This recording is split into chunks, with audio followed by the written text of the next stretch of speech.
एक बात मैं कर रही थी कि ये जो हमें हवस हो गई है टिकटॉक्स पे कोई वीडियो वायरल हो जाए, अपनी पूरी फैमिली को जो है कैमरे के सामने लेकर आ रहे होते हैं, उनकी वीडियोस रिकॉर्ड कर रहे होते हैं।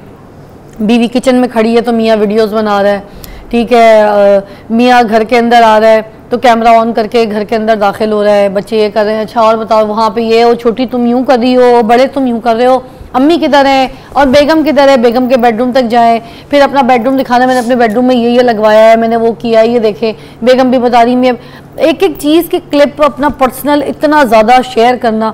आप शोबिस की पर्सनालिटी भी नहीं है, आप ना कोई काम कर रहे हैं ना कोई, फिर भी आप इस तरह की हरकतें करें, तो ये वाली जो मसले हैं ना, ये इन चीज़ों से भी दूर रहिए और इस तरह की जो लाइमलाइट है इसमें आने की कोशिश मत कीजिए। ये भी हिर्स हवस में शामिल होता है। मगर खैर, एक जो कॉल थी हमारे प्रोग्राम में, उनको मैंने पर्सनल भी यास्मीन को जो है वो नंबर दे दिया, वो बाद में बात कर लेंगी, मगर उसके ऊपर थोड़ा सा मैं चाहूँगी कि तबसरा ज़रूर करें कि ये क्या मसला है इनका इतना सीवियर कि बच्ची का मामला है, खुद पता है आपको।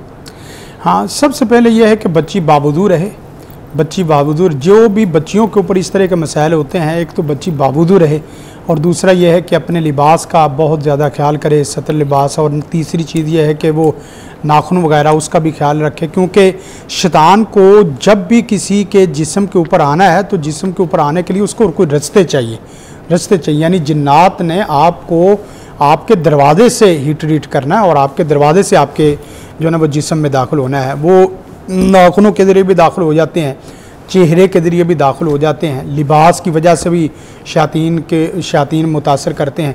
गोया कि वो चीज़ें तो करें जो चीज़ें आम फिज़िकली माहौल में, माशरती माहौल में किए जा सकते हैं, यानी वज़ाइफ की शक्ल बाद की है। बावजूद रहें, लिबास का ख्याल रखें, नाखून को जो ना वो काट के रखें, फिर उसके बाद 5 वक्त की नमाज बाजमात वो करने की शक्ल इख्तियार करें। फिर इसके साथ साथ जो वज़ाइफ हैं उसमें कुरान पाक पढ़ नहीं पा रही, नहीं पढ़ सकती हैं, उसको कहें कि कुरान मजीद, मेरे पास भी इस तरह की कई बच्चियाँ इस तरह की आती हैं। एक से बच्ची आई कहने लगी कि हफ्सा मैं कितने सालों से कुरान जी को पढ़ ही नहीं सकी। मैंने कहा बेटा आज आपको ना मैं दामनी करूँगा, कुरान जी लेके आओ। जब कुरान जी लेके आई, आप यकीन करें कि जिस वक्त उसने कुरान जी खोला तो कुरान जी अभी खोल रहा है तो कुरान जी खोलते बेहोश हो गई, फ़ौरन बेहोश होगी। फिर उसके बाद मैंने उठाया, मैंने कहा इसको उठाओ बेटा, तो उसे उठाया तो दोबारा फिर जिस वक्त उसको कहा कि पूरे मोहब्बत के साथ, पूरी मोहब्बत के साथ, इखलास के साथ और अल्लाह पे एतमाद और यकीन के साथ अपनी आँखों को कुरान के ऊपर लगाना कि या अल्लाह इस आँखों ने तेरा कलाम नहीं देखना तो क्या देखना है, इस ज़बान ने तेरा कलाम नहीं पढ़ना तो क्या पढ़ना है। आप यकीन करें उसने इस नज़रिए से जिस वक्त पढ़ना शुरू किया तो एक रुकू पढ़ा, एक रुकू के बाद फिर बेहोश हो गई। फिर उसके बाद उठाया, तीसरी दफ़ा उठाया तो फिर उसके बाद उसने पढ़ा तो 2 रुकू पढ़ लिए, फिर बेहोश हो गई। ये तीसरा स्टेप है बेहोश होने का। हम अपना उस तरह अपनी कुव्वत ताकत का इस्तेमाल नहीं करते, वगरना जो अल्लाह ताला ने इस इंसान और इंसान के साथ मुसलमान के अंदर, मुवाहिद के अंदर कुव्वत रखी है, ये जिन्नात आपके साए से डरेंगे। फिर चौथी दफ़ा जिस वक्त पढ़ा तो उसने एक पाव पढ़ा और पढ़ते पढ़ते पढ़ते गई। फिर मैंने कहा कि कल भी आपने कुरान पढ़ना है। आप यकीन करें वो बच्ची जो कुरान देख नहीं सकती थी, वो इस वक्त 1-1 सिपारा, 2-2 सिपारे रोज़ाना की बुनियाद पे कुरान पढ़ रही और वो कुरान पढ़ती जा रही, इलाज खुद ही होता जा रहा है। आप आमलों के पास चले जाएं, आमल बाकायदा ये कहते हैं ये आयत नहीं पढ़नी, ये आयत मेरी इजाज़त के बगैर नहीं पढ़नी, ये आयत ठंडी है, ये आयत गर्म है, ये वजीफ़ा सख्त है, ये वजीफ़ा नरम है, सिर्फ इसलिए कि अपने साथ जोड़ते हुए उन गरीबों का खून चूसते हैं जो गरीब ना अपनी रोटी पूरी कमा सकते हैं, ना अपनी सेहत पे, अपनी तालीम पे उस तरह वक्त नहीं लगा सकते। तो बरक है बहना को इस तरीके से अमल करना चाहिए, अल्लाह रहमत फरमा देगा। एक और कॉलर शामिल करेंगे। अस्सलाम वालेकुम, आमिर साहब कराची से। जी क्या पूछेंगे? अस्सलाम वालेकुम। वालेकुम जी, आमिर भाई क्या पूछेंगे? आपकी कॉल कट गई, माजरत। हेलो जी, आ रही है आवाज? जी जी जी, आमिर साहब क्या पूछेंगे? मैं मैडम ये पूछना चाह रहा था कि मेरी एक भांजी है, उनकी है ना काफी तबीयत खराब रहती है, एकदम जो है ना मगरिब के बाद तबीयत खराब हो जाती है उनकी। अच्छा, मगरिब के बाद उनकी तबीयत खराब हो जाती है। आवाज आ रही है जी? आवाज नहीं आ रही? आ रही है। फिर हाँ, तो पता नहीं क्या जिन्नात का मसला क्या, एकदम मगरिब के बाद जो है ना अक्सर जुमेरात हफ्ते में 2 दफा 3 दफा तबीयत खराब हो जाती है इनकी। अच्छा, क्या उम्र है?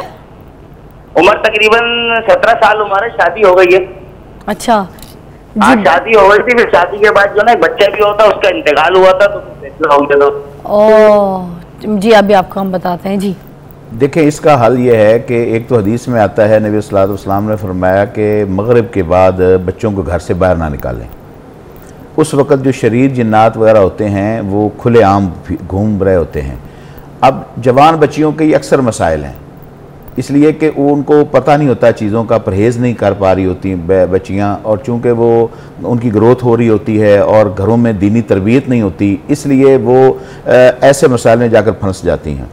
अच्छा, अब जो मगरिब के बाद बच्ची को ये हमेशा होता है, अक्सर सर में दर्द रहना, रीढ़ की हड्डी में दर्द रहना, चेस्ट में जो है वो तकलीफ फील इसकी दुआ बता दें क्योंकि हमें ब्रेक पे जाना है सर, टाइम बिल्कुल शॉर्ट रह गया, खत्म उसका वही वजीफा है कि सूरत फातिहा ज़रूर पढ़ा जाए, घर में सूरत बकरा की तिलावत डेली शुरू की जाए, सुबह शाम के अज़कार पढ़े जाएं, बच्ची ज़्यादा बावजू रहे और अपने आप को साफ़ सुथरा रखे और मेकअप करके घर से बाहर ना निकले।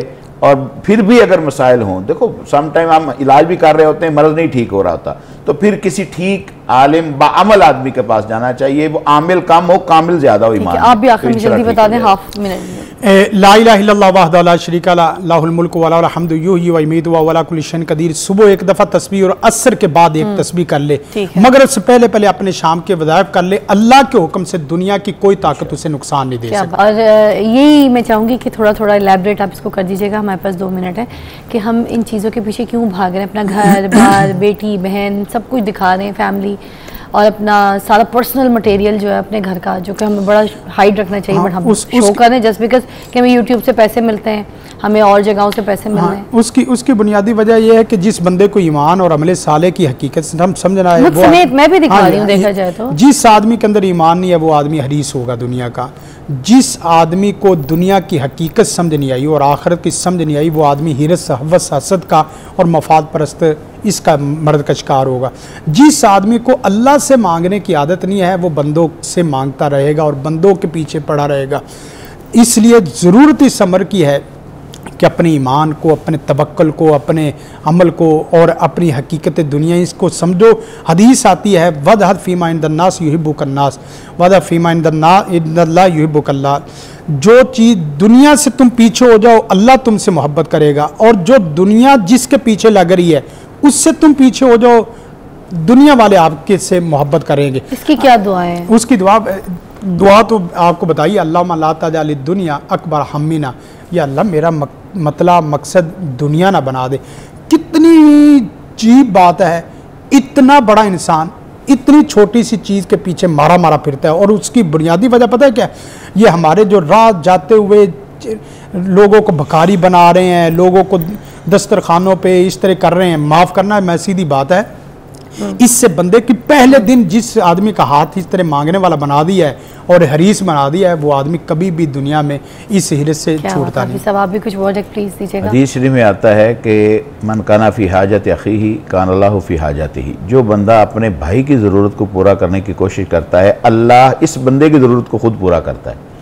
लिहाजा एक तो यह है कि अपने भाई को तरजीह दें, उसको आप मौका दें, उसके लिए कोशिश करें कि इसका भला हो जाए। तो कैसे मुमकिन है जिसका आप भला कर रहे हैं अल्लाह आपका भला नहीं करेगा? अच्छा, मगर एक और चीज़ है, समटाइम्स ये भी होता है कि फैमिली में बहुत सारे भाई हैं, आपस में कोई एक भाई अगर बन गया या 2 भाई बन गए तो बाकी जो 4 हैं वो बैठ के खाने रोटी तोड़ने में लग जाते हैं। उनको मेहनत की आदत ख़त्म हो जाती है, उनके अंदर कुछ बनने की आदत ख़त्म। जबकि एक भाई बना हुआ है, दूसरा भाई बना हुआ है, बाकी जो 3 है वो छोटे, वो बैठ के कहते हैं नहीं हमें तो रोटी मिल रही है, घर का खर्चा चल रहा है, भाई है ना करने धरने वाला। और मतलब फिर उससे वो भी रखना, मतलब हर वक्त के भाई ये पैसे हमें दे, ये हमें खर्चा दे, ये हमें घर बना के दे, ये हमें गाड़ियां खरीद के दे। तो इज दैट राइट? ये दोनों चीजें अब एक बंदा भाई के प्यार में दिए जा रहा है, इज दैट राइट? ये दोनों चीजें एक लिहाज से गलत है।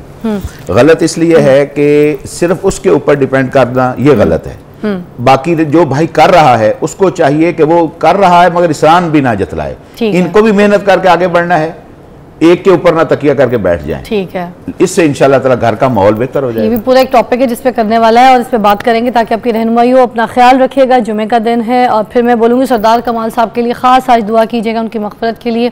अल्लाह ताला जन्नत में उनको आला दर्जे का मुकाम अता फरमाए। होप हम सब इससे आज के प्रोग्राम से जो कुछ सीखा है, जो अमल है, उसके ऊपर हम थोड़ा सा प्रैक्टिस में आएँ। और आप सब के लिए बहुत सारी दुआएं। जुमा मुबारक। आपसे मिलते हैं पीर को।